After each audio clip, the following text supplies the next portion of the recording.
Hey guys, just a little quick video on visual research suggestions. I'm not sure what kind of visual research you all are doing, but I hope that you are doing some in your exploration for your ideas for your record covers.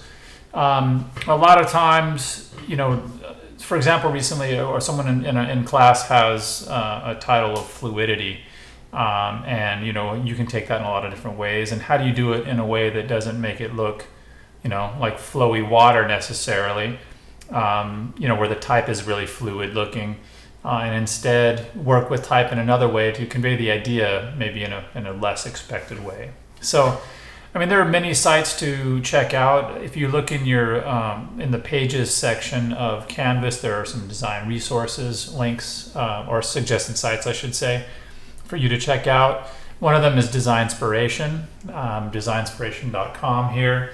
You can see that I've gone ahead and started to search fluid typography, and I get a bunch of stuff. And these aren't things that you're necessarily going to use, maybe exactly like them, but you're not going to copy something directly. But you're also looking at this for ideas to sort of start popping up. And a lot of times, looking at something might make you think of doing something totally different, and that's part of the idea, is just getting warmed up, getting a sense of possibilities, and letting ideas spur on other ideas. So if I scroll through here, I see some things like this stuff, which isn't going to really translate for our assignment, because again, we're not using imagery. This would be pretty hard to recreate, especially because we're doing black and white.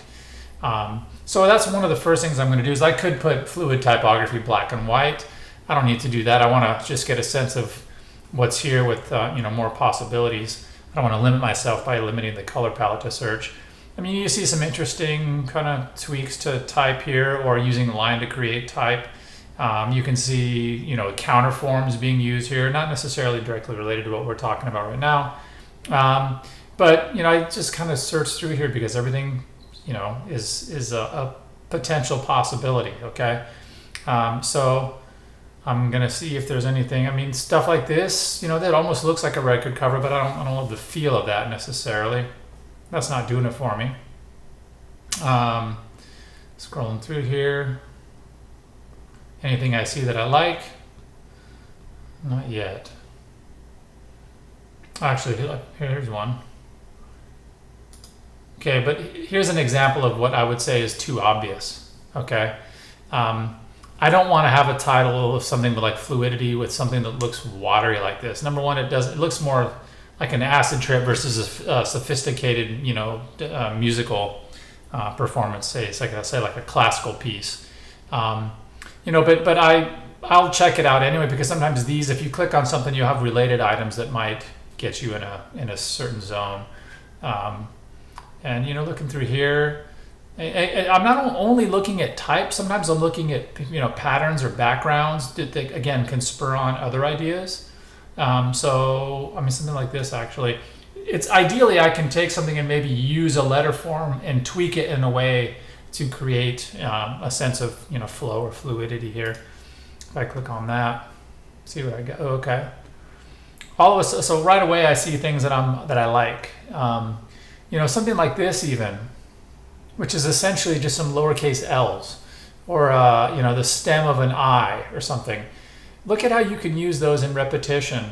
And maybe instead of this line here, I have fluidity, and whatever the artist is.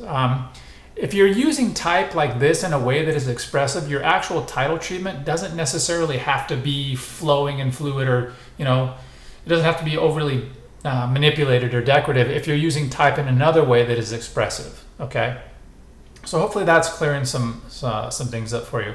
You can see there are a lot of possibilities here, especially if they connect to music and flow and rhythm and pattern. There are many possibilities here where I can take type elements and use them in a new way. Not that I would use this, but these could all be elements of type used in ways that go beyond, their typographic intention. Okay, that's a big consideration, and something I would highly recommend looking into if you're having trouble finding an exact solution for your design. If nothing else, you collect things like this, copy them, or drag them into a folder and have a whole inspirations folder for reference that you can use for your visual research and get yourself to a solution that works for your title and your artist. Okay, that's pretty much it. Just a quick consideration if you haven't thought about this already. And some of you already maybe are thinking this way, and so you're all good, but just wanted to put it out there, and we'll see you next class.